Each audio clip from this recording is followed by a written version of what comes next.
Okay, so we are live on YouTube once again. Cool. Yeah, I'm gonna take my cardi off. Wow, just been kind of quite busy. Now it's good to kind of feel into my belly and try and let go of this computer drama I've been immersed in for the last hour or so, trying to make this bloody masternode work.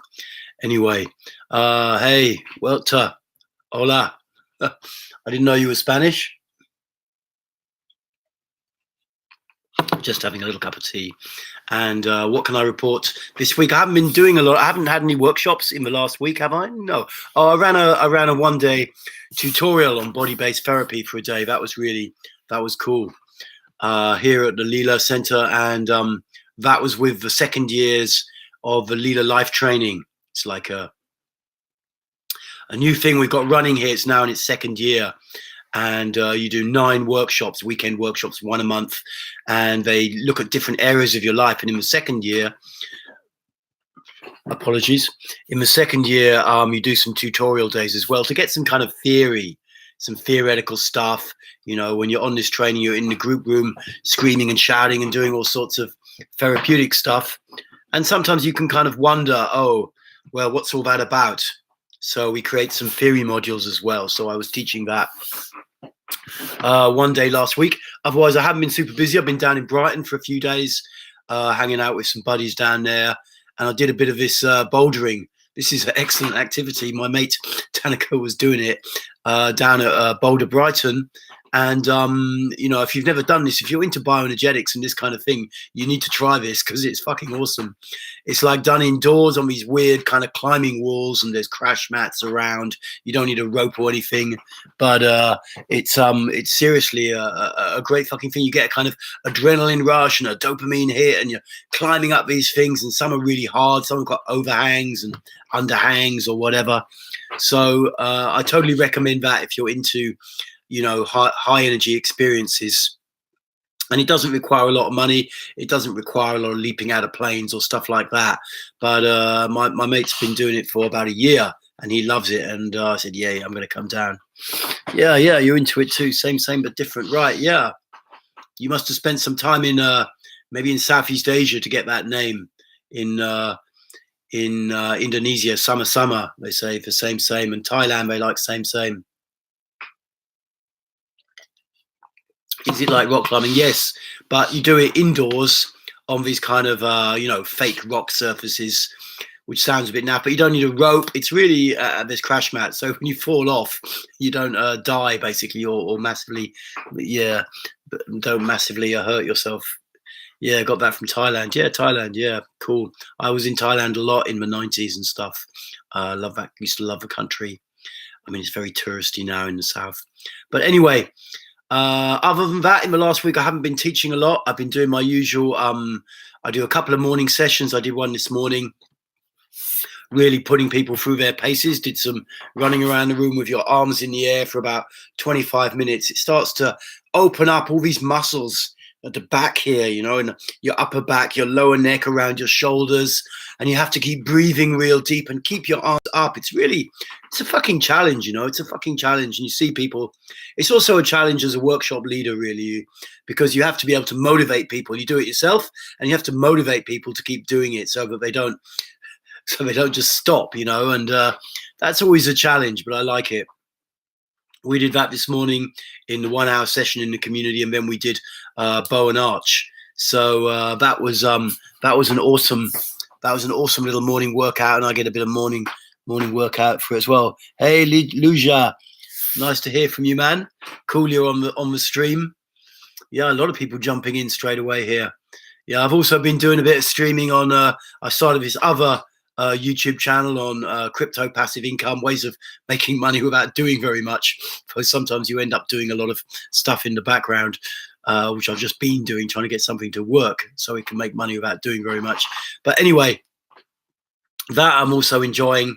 Currently I've been planning today a few YouTube videos, one on anxiety. I want to do a real proper 10-15 minute video explaining anxiety, understanding it. It's called Understanding Anxiety and How to Treat It, you know, because in its own way, energetically, as I'll explain when I do the video, you know, it's similar to depression, but it's a different way of dealing with underlying stuff, underlying trauma, conditioning areas, no-go areas. So I'm quite turned on to that.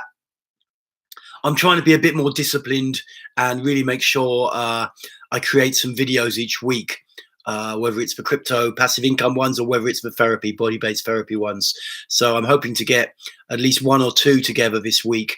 And certainly one should be this understanding anxiety, which I've had on my list for a while, and I just haven't got down to it.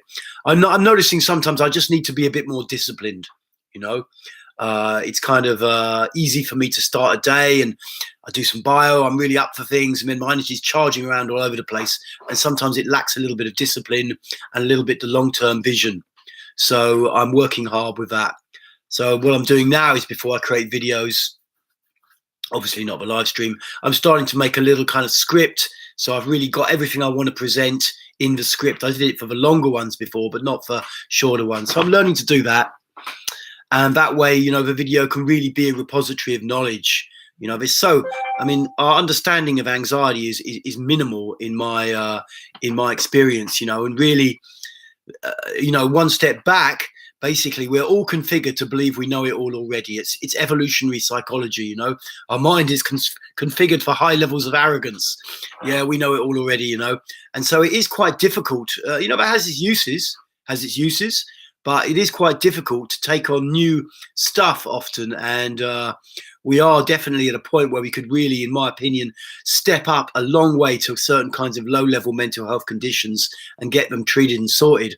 The problem is that the whole hierarchy of the medical establishment is based around intellectual, your intellectual value, you know, your power, if you've got a PhD or further up the scale and stuff. And frankly, that stuff's pretty much fucking useless to be a therapist, you know. I mean, who gives a fuck if you've got PhD? How many PhDs do you know who've got depression or anxiety? I could name a fucking stack. You know, it's not useful to have a massively powerful frontal lobes up here that can really think super powerfully to actually treat human illness. It has a limited amount of use if you want to use pharmacology or something like that, but there are a lot more effective treatments, and I'm just trying to bring that stuff out into the world a little more. There's a lot you can do, but the bottom line is, you know, it also involves, you know, some level of self-confrontation. Because when you look at pretty much all the basic, you know, low-level mental stuff that goes on, depression and anxiety are classic examples. You know, you will have to confront certain parts of yourself that you have been avoiding. But once there's at least a basic commitment to do that, it isn't so bad in my experience. You know, you can make progress on a regular basis. So, let's just check in on the chat and be a good host.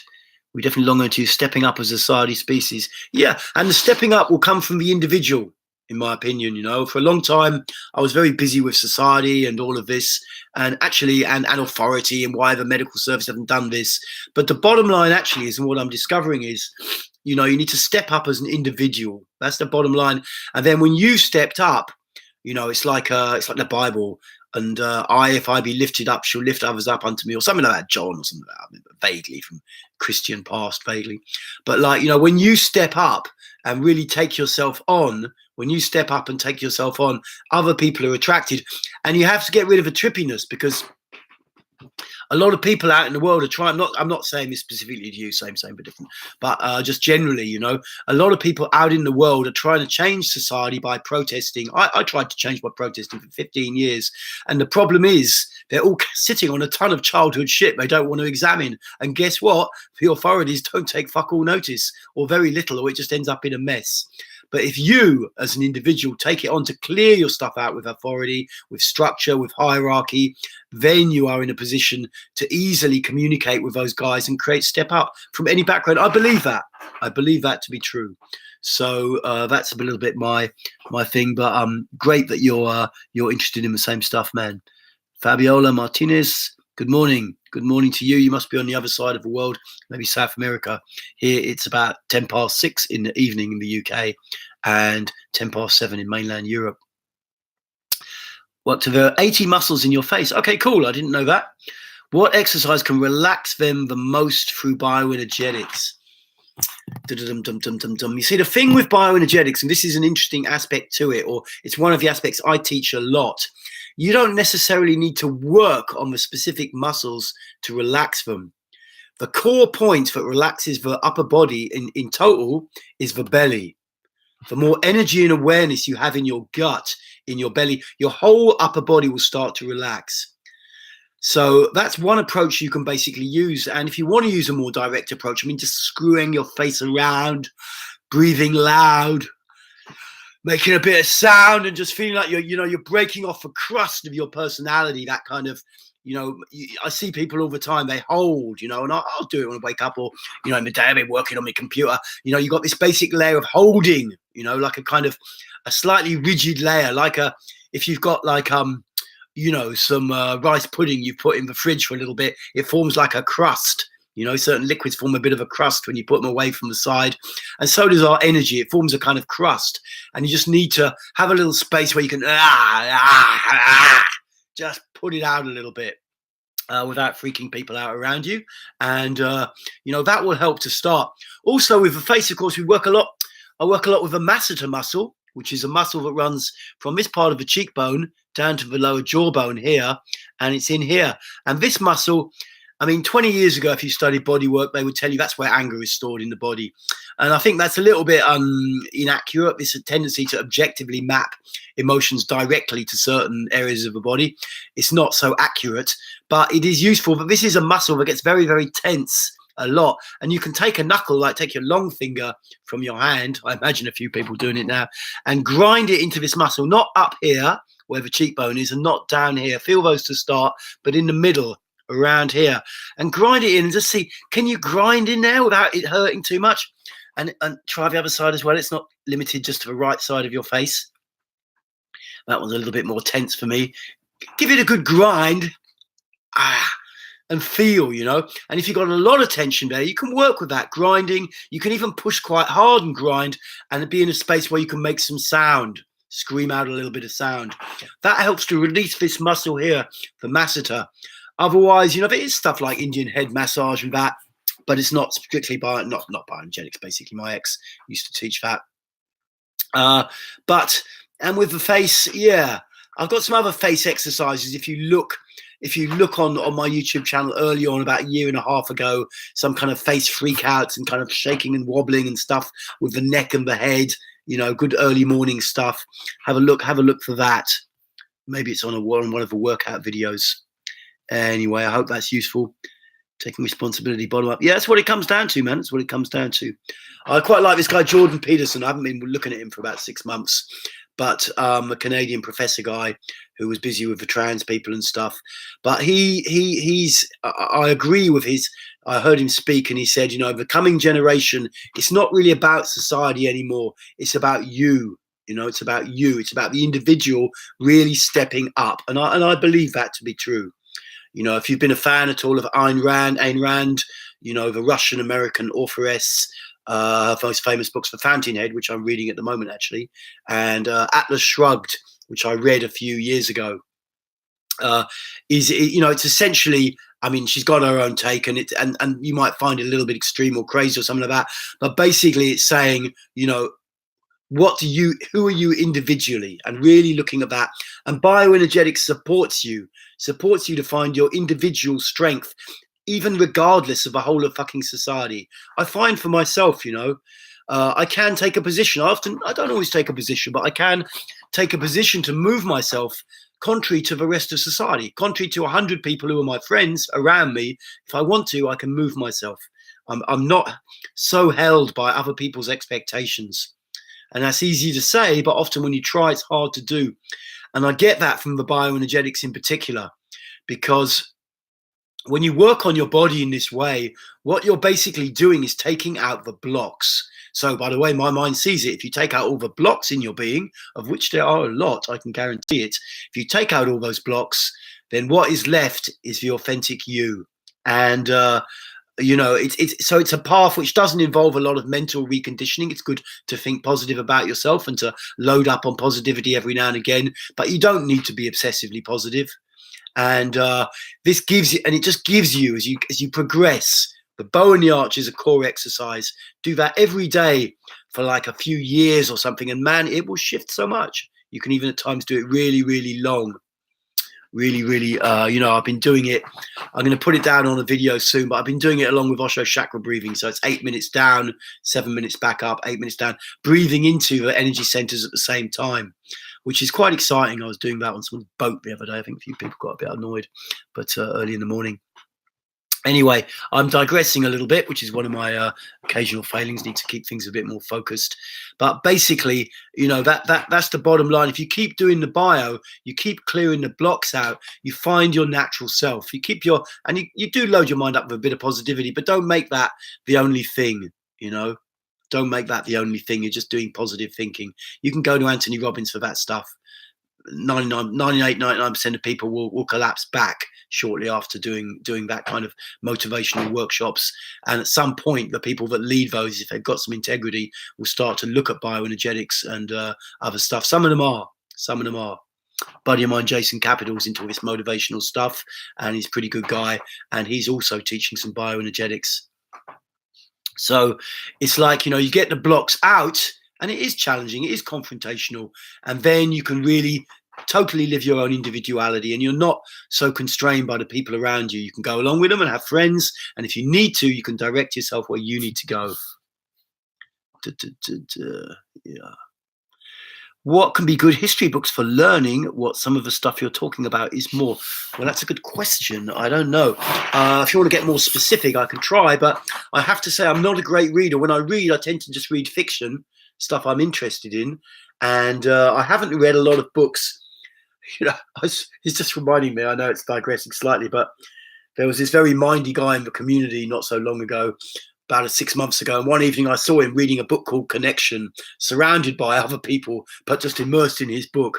And it did strike me, the image, I should have taken a photo of it, but it would have been a bit mean. You know, this is the danger with books, is that, you know, we get into theories, but we don't get out into the world, you know, and so it's great to read, I think, to relax a bit or chill out at some time, you know, not be on a bloody screen and that kind of thing. But I don't think much of his stuff is in the books. If there's something specific I've said, then I can have a go at looking. But I don't think much of it is in history books, you know. And there isn't so much of value. You know, I started to read a little bit of evolutionary psychology a few years ago and got the idea, and I thought that's pretty cool. It's a new trait in psychology. It's interesting. But I would generally, and I've read a few books on bio or something about, and in the old days, I used to read these kind of new age books about flow and stuff, but I really don't bother. And I think I mean, they can be useful for people who are very intellectual, very mind orientated, but they want to come back in the body, you know. But the danger is you end up knowing a lot about connection and flow and being in the moment, but you're not remotely connected in the flow or in the moment, you know. So I always put that as a caveat with books, not to rely on books too much. I would use books more for, you know, for just social reading and whatever you enjoy. Need to clear out the garbage. Yes, but no, that's it exactly. Same, but different. That's it exactly. Clear out the garbage. Get all the old holding patterns and dead zones out of your body, so that you basically expand the level to which you can feel your body. That's the bottom line. You know, it's like there's this immensely deep gateway inside of us through the feeling sense, but what happens is, you know, because it's got quite intense primal feelings which are locked away in it, we never go down there. We just live in our mind, thinking and behaving all the time. So in many ways, it's a wasted kind of existence on a deep level, you know. And you can play some stories which tell you it isn't a wasted existence, but it's not much. It's you know, the real journey in life is to get through this doorway. And this is more what I'll be teaching in the coming years, getting through the doorway. I'm still doing it myself. And that doorway is expanding the level to which you can feel your body. Simple as that. Expanding and expanding and expanding, and you get out of the personal domain and get into the deeper world, you know, so that it becomes like you know, you want to break from something, and you can just sit back and feel your body, and it's quite absorbing. You can feel so much in there. It's really like exciting. You know, it's like a journey. You know, it's like, whoa, like Journey to the Center of the Earth or something, you know, old Jules Verne book. You know, you can go on this huge journey in your feeling sense inside. But for most people, the basic gateway into that is blocked through a fear of encountering the feelings that they've been storing around on the surface. Anyway, someone's messaging me, and there's a few things here. I'll just make sure it's nothing urgent.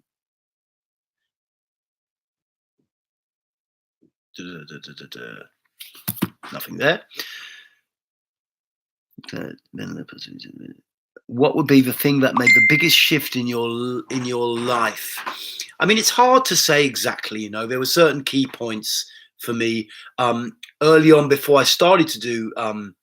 I had a kind of weird, spontaneous spiritual experience, curiously enough, in Thailand actually, where I couldn't sleep for about a month. And in those days, I was a real caner. This is back in about 1994. And so I was getting wasted every night to try and sleep. And I was sleeping about half an hour a night. And that's right. At some point, I'd moved on to one of the more holiday islands, Koh Samui, in the south of Thailand. And I bought a load of weed because I thought that would help me to get to sleep. Or hash, I can't really remember now. And so I sat back in my cheap little hut and smoked a load. And about 10 minutes later, I had a huge explosion in my brain. And I thought, fucking hell, this is good stuff. But it was like my body lit up from the inside, and a lot of energy was flowing for all night, and then the next 2 nights. And about 5 years after that, I started to get interested in meditation in the late 90s. And someone explained to me what a Kundalini experience was. And then I sort of, about half an hour, I thought, fucking hell, that happened to me years ago. I had no clue what it was at the time. So that was an experience. I don't know what effect it really had. I think I was just very repressed before, and I'd repressed so much emotional energy inside. It all kind of exploded up at some point. And other key points, there was a point in the 90s where I really saw I wasn't happy and I needed to change. It wasn't very emotional. I was sitting in a park in Germany, curiously enough, where I'd gone on some dodgy mission with some criminal types. But I was sitting in this park, and I was just sitting there, and just suddenly it came into my mind, I'm really not happy in my life. This is not what I want. You know, I haven't had a girlfriend for ages. I've got money, but I haven't got, you know, I'm hanging out with these dodgy characters. I'm not really, you know, doing anything I want to do, and I need to change. I need to do some therapy. That was like a kind of moment, a watershed moment, when I just saw something really clearly, and I just thought, I'm going to change. I'm going to slowly change. So I had a few, you know, watershed moments like that. Taking ecstasy also showed me that I didn't have to be a completely bad motherfucker, basically, in life, you know, and just be controlling and locked in my head. It showed me the side of me that was heartful. Taking a drug called Iboga was also a bit of a cornerstone. That also had a deep spiritual experience once on that, back in the late 90s. And also, I mean, probably the biggest thing for me was going to a meditation run in London by a guy called Viresh, sadly no longer with us, and seeing this little short black guy and how streetwise he was. And he was so different from the other kind of meditation or therapy people I knew. Real little tough guy, ex-junkie and stuff, very, very knowledgeable and caring, and realizing that he was a good guy. And then I ended up basically doing about 5 years of therapy in the institution he was running, or the center he was running, rather, the Osho University in Holland. So they were, off the top of my head, there were a few kind of cornerstone moments I had. Thomas, hey, good to see you again, man, too. What is your opinion of NoFap, and have you tried that? Well, no masturbating, you mean? Yeah. I do hold to that quite a bit, but I have occasionally. I don't bother. Occasionally, I have a wank if I'm feeling very energized, like that. I'm not getting to sleep or whatever, and my girlfriend's not here, or whatever. It can happen. I don't think it's like. I mean, the thing with it is, I'm 57 and I'm still pretty horny a lot of the time, to be honest. But like, I see these guys 18, 19 years old, and like, if they're trying to do that, I don't know. You've got to be careful. It doesn't send you into some kind of psychotic state for a start. So I don't know if it has so much value. You know, if you really feel motivated to do it and to not go there, and if you know you're squandering a lot of your energy through letting it leak out your dick, then I think it's great. I don't have a big opinion, positive or negative. I don't have an opinion. A mate of mine says he went through a year once when he resolved not to touch his dick at all, touch his cock, and he did it. He made it. I said, "What did you do when the year ended?" Run in the bathroom. It was New Year to New Year and have a wank. But he said, no. But he, that's fair enough. I don't think I've ever done a year without touching my cock. But essentially, I don't find it so like I have a big opinion one way or the other, or that it's really important. There's some schools in Tantra where you're not allowed to masturbate or ever ejaculate even, I tend to be a bit more middle path with stuff like that. Some things I'm really straight edge on, but some stuff I'm a bit middle path. And I think for some people, to try and go without masturbating, it would be like virtually impossible. They could go a bit crazy or something. I don't know if anyone's ever had a psychotic episode from NoFap, but I suppose it's possible. I'm interested. Let me know your opinion on it. Let me know your opinion if you got one. Adam, okay, huge progress after just a couple of days of bio consecutively, still getting panic attacks and want to overeat and escape, but have taken long action, been touching my power more. Hey, that's great, man. That's great. That's great. Remember with bioenergetics, the main thing is to stick at it. That's the main thing. Often we want to do a real big session and we do a real big session for 3 days and then drop it, and it isn't giving you so much. The main thing is to do it at a level where it's not too much for you, where it's on the edge. You're on the edge all the time, breathing, and you're on the edge of your comfort zone, but you don't overdo it until you're ready. And that way you can stick with it. What I see with all of these kind of things, and with the gym, with workout, with all sorts of stuff, is people overdo it. I have a tendency to overdo stuff at first, and then somewhere, when the next time comes, I do it 5 times in a row. The next time comes and my mind's got a bit of an excuse not to do it because I tend to go too much into it. And it's good to be aware of your own tendencies like that. Some people are good at sticking with things. Some people are not.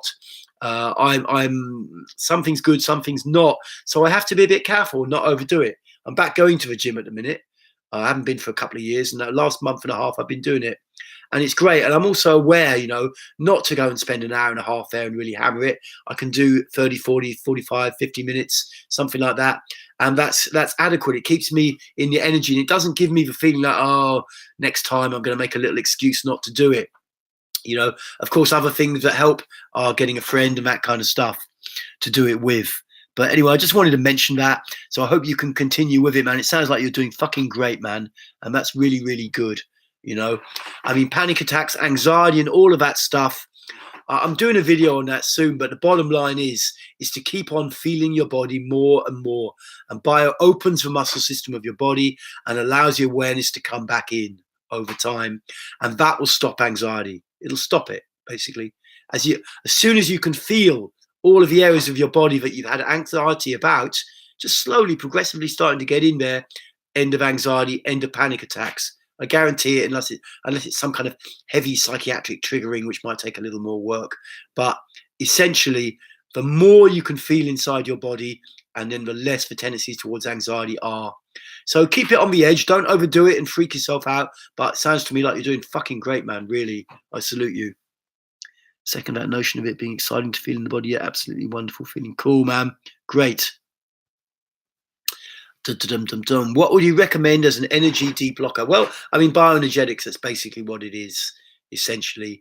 It's taking the blocks out of the muscle system, simple as that. Then you've got stuff that you can do to kind of step your energy up if you're a bit low energy, opening around the base, around the perineum. That's the sort of point between your asshole and your genitals, and then bringing energy into your belly, opening your gut up. Opening gut can kind of step your energy up a bit.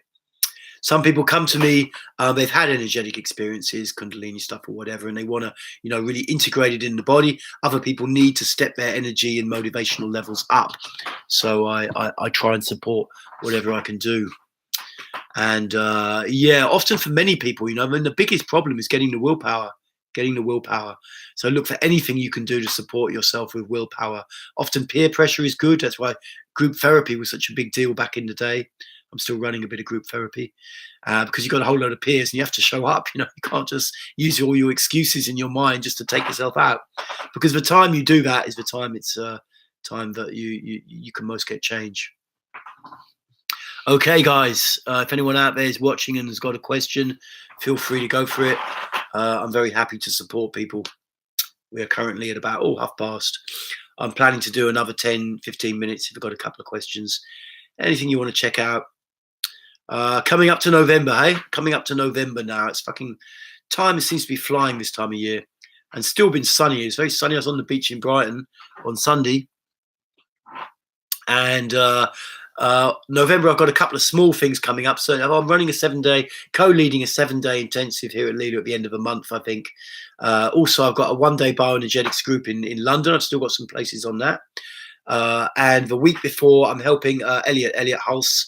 He's invited me to help him with his Sunday workshop. He's doing 2 things in London on the 10th and 11th of October. If you look on my site or look at Elliot Hulse Grounding Camp London, you should find it if you're into Elliot. So looking forward to that. Looking forward to meeting him in person and seeing what he gets up to with the guys. What bioenergetics can release laughter? I mean, one thing you can just do with laughter is just force yourself to bloody laugh a bit. You know, it's like just kind of ha ha ha ha, making me cough a bit, but feel into your belly and try and do a Santa Claus laugh. You know, practicing laughing while you're doing some of the postures is actually good, and it can make it much less of a struggle, particularly the bow position when you're standing up, leaning back, chest out, arms up, arms back, and face level. Just start to laugh in that position. It starts to help break up the holding patterns, and it will liberate the feeling that you can laugh more. You know, if you have some social anxiety around laughing, you know, do it in a place where you can make a little bit of sound, lean back, and really do some deep laughing. You know, it's great. You can also do it a bit in, you know, when you're feeling your belly, that kind of thing. If you're doing an intro to the triple opener, I'm planning to do another belly video soon with a little bit more information on it. Laughing is good for that. And basically, you know, bioenergetics will release laughter anyway. You know, if laughter's blocked, you know, often there's a thing they used to talk about 10, 20 years ago in therapy called the pleasure limit, you know, but we tend to restrict our pleasure to a kind of manageable level, partly because we want to restrict our pain. And the same, you know, when we restrict the amount of emotional pain inside and our access to it, simultaneously, unfortunately, we restrict our pleasure as well. So doing bio, you open all of that stuff up. And it's good just to practice laughing sometimes and just see if it just starts to come out of you a bit, you know. Just see if it starts to come out of you a bit. I've got a little bit of cold at the minute, so I'm just going to unblock one of my nostrils. I do the cold showers every day, but I still got a little bit of a cold. It's been going on for a couple of days, but it hasn't really come on big time. I have the odd 2 sneezes a day or something like that. But I will give myself another good cold shower tomorrow, and hopefully I see it off. Another question. I'm struggling with posture in the bow. I know I need more practice to work it out, but my biggest problem is overextending the lower back when trying to stick the chest out. Overextending the lower back? You mean leaning back too far back? I can't demo because I've got funny ankles, so I don't really do that. But yeah, you know, you don't have to stick. Yeah, some people do have a back that is very flexible. So if you imagine this is your lower back, they're kind of in the bow, they're leaning a long way back. You know, it's like it's almost twisted around, like it's almost kind of taken an axis around the midriff somewhere around here. You know, but with the bow, you know, you really, yes, your chest is out, but you don't, and your pelvis is forwards. But I can't demonstrate it because my back doesn't lean like that. But some people, you don't need to go massively, massively, massively back. You know, it should have a bow shape like this. So pelvis is forwards, and the chest is more. You know, it's not that you have to kind of lean right back super much if you've got that flexibility. Not so many people do, but sometimes I get them in the group. Sort of sticking the chest out like it's being pulled up at 45 degrees, like it's being pulled up at 45 degrees, and with your arms supporting that, you don't close your arms, like, you know, you don't bring your arms forward because that'll close your chest. You know, you want to feel your chest, arms are up high and back behind the ears, but opening the chest. It's opening from the arms as well. The feeling makes you, when you're in it right, it usually makes you feel a bit vulnerable, you know, like you're not protecting yourself. And that is basically healthy. So that is, you know, that's give that a try. Give that a try, because the bow and the arch, I mean, I'm still doing it years in because it unlocks more and more. Like I say, I've been doing the mornings with 8 minutes down, 7 minutes back, 8, 7, 8, 7, 3 times around, and then a bit of sitting, following the chakra breathing meditation, the Osho chakra breathing meditation. And I'll stick that on my I'll make a video about that soon. But I mean, it's a very, very powerful exercise. I'm working with a little group called the Team Leader Program here at Leela, and I get them to do 7-minute bow and arch now. And that is like, 7 down, 7 back. And it's very strong.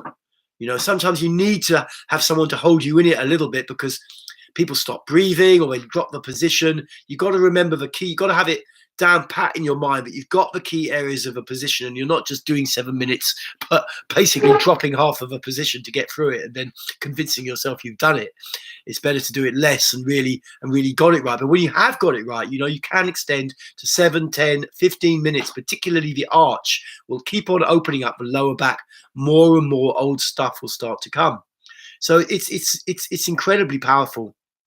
And like I say, yeah, man, just make sure that you get that position as right as you can. You can always do a session with me sometime, or you can send me a photo on Telegram or something. I've got a Telegram support group, and there is one on Facebook, which I don't give so much attention to, I must admit.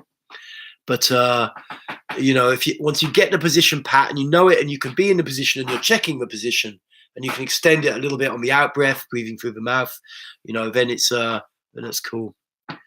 Cold shower. Our laughter receptors are very advanced compared to other animals like apes. Yeah, I'm sure they are. I don't know so much about it. I know quite a lot of animals. Some other animals laugh, don't they? I think some other animals laugh a bit. I don't know. But it's quite a release for us, I guess. Cold shower and elderberry tea. I've not tried the elderberry tea. I've got my Assam tea as usual, or a bit of Darjeeling or chai or something. But I always get a cold about this time of year, October. But I learn increasingly just to not really take too much notice of it and keep putting the cold showers on, And I think at some point the cold kind of gives up fighting, and that's it. Been doing it for 8 days now, following along your workout. Your workouts are very, very helpful. Thank you. No worries, man. I saw you'd posted a load of comments, so you must have just come across my stuff. Yeah, that's what it's there for, the workouts. That's what they're there for. And, the bottom line is to continue for as long as you can. And if you get the chance to come to workshops, I don't know whereabouts in the world you're located, that can be useful just to get a few tips and pointers, or to ask some questions, and just to make sure you got the positions down right, because it's kind of hard. The mind wiggles its way out of it a little bit, so it is difficult. But I like to try and make it so that even someone living in some remote part of the world but with internet access can do something and get something together. Okay, guys, so let's do another 5-10 minutes, and do give me a question. It's Paul. It's you, man. Okay, in Poland. I didn't realize it was you. Okay, yeah, cool. So you're thinking, Pav, of making of doing this app. You're gonna have to message me about that sometime. I'm a bit busy tomorrow. Maybe not in the afternoon, or tomorrow afternoon, maybe sometime. We could maybe do it. If you want to message me, you can even tell people on this stream, because there's not many people watching right now, but people will tune in later and watch it. They like to listen to the sound of my voice or something. I don't know. So if you want to, you can tell people about your invention. If you want to discuss it more, then we'll do that first. But I was very excited. I was very excited when you came up with the idea. I thought, yeah, straight away it got a yes from me anyway. And I think it would, we could create something to support people, because it's tricky working on your own. So I'm looking what can be done to help people step up. And, that's the bottom line. Anyway, what else is going on? Yay, let's do it. Okay. The Android app for bioenergetics is coming at some point from Pav. Okay, so if anyone else is watching and they got a little question and they're a bit worried about sticking it out, you can always stick it out. Just put the question out. It'll be okay. And yeah, I guess I got a few things going on. December, I got a couple of workshops I'm running. There's another men's group sometime before Christmas, and a workshop on anxiety and depression right at the end of November, first weekend in December, which I'm looking forward to have a workshop which is a little bit more kind of clinical and stuff like that, in the sense that it can take people. I would like to work more. I was going to work with someone to run a series of workshops for people with anxiety, low-level, mental health issues, anxiety and depression in Brighton. But Unfortunately, my co-teacher got pregnant, so it was not possible to do that. I've had to put that on one side. But that, along with a men's project, is sitting there in my brain, kind of a little bit undone, and I would like to get it together. So I kind of wait for another person to at least be administrating or whatever, or someone who knows a bit about the NHS to get involved. But I would like to do my best whilst I'm here on this planet, hopefully for a few more years, to put some more of this stuff out in a good way, so that because you can treat a lot of what is out there, as low level problems people have got socially, you can treat a lot of them. But the trouble is, the society is so locked up and obsessive about keeping this successful image or whatever image going, and repressing anything which doesn't fit in. No wonder we're all ill. But my hope, my dream is, in this free market economy, at some point, it has to come, because the drug companies can no longer, fill people with all their madness. And, the other therapies are shown for what they are. I was very encouraged to see stuff like mindfulness come through and be available on the NHS. You can't patent it, can't charge people for it, but nevertheless, you can go and learn something like that. And bioenergetics is essentially an extension of mindfulness. Instead of kind of just being with yourself and feeling, you open your body and you feel. So it's mindfulness 2.0, as I call it. Okay, guys, let's do another few more minutes. If you've got a last question to put on me, then stick it out. Otherwise, I'm going to end this stream and have a little bit of peace and quiet. Dinner time at 7. Got another 20 minutes yet. Yeah, I'm off to Nepal in December as well, in between the 2 workshops I'm running. Going there with my girlfriend. I've no clue. I just thought, let's go somewhere. And we decided Nepal, why not? So now we've got to find out something to do in Nepal, which no doubt will involve a bit of trekking, because that seems to be what they do there. And hopefully it won't be utterly freezing cold. We don't get eaten by an abominable snowman, and all is good. Anyway, I'm sure it'll be an utterly amazing place. I love India, and I'd like to, particularly northern India. So I want to get more out to those kind of areas. What bio routine do you have apart from bow and arch? For me personally, you mean? Mostly at the minute, I either do some level of a belly activation, the growling, basically, and getting the belly vibrating, getting the base vibrating. I'm doing chakra breathing quite a bit. Also, this kind of chakra release thing, as I call it, which I showed. I do that. Sometimes I combine that with the bow and arch. That's what I've been up to the last month or so in my own personal morning workout. That's mostly it. And then, because I'm teaching often 2 mornings a week, then I'll add other stuff in there, which I'm also doing often shoulder work, back and forward and up with the shoulders, this kind of stuff, going into kind of shaking the shoulders, shoulder release. Oh, I can feel it's good. Accumulating a bit today. And that way, I take myself back and go a bit deeper each day and take myself back from any accumulated stress, because I'm quite a stress accumulator. I'm quite a doer in that often. So, and the bow and arch is still the basic technique, but there's quite a lot of other areas of the body you can work. And also the gut is a basic technique for me as a teacher. Not so many other teachers work down there, but I tend to work a lot around the gut area. So the triple opener and things like that, quite high intensity exercises, are good. Really get some feeling going in the belly, and your whole energetic profile starts to change basically as a person, less mind centered, much more in your body, and your upper body can start to relax. And you don't need to this whole, when I was younger, I had something coming up and I was busy with, in the sense I had to present myself in some way. I'd be mentally rehearsing it for hours or days. What am I going to do? How am I going to be? What am I going to see? And nowadays, pretty much, I just feel my belly and walk on stage or whatever, or get to the front of a group or whatever I need to present or do. I just feel my belly first of all for a few seconds and then start. Because you can navigate your whole life from your gut once you've opened up the gut center and got it going. So that's a big part of the morning as well. I usually get a bit of vibration going down in the gut, kind of, yeah.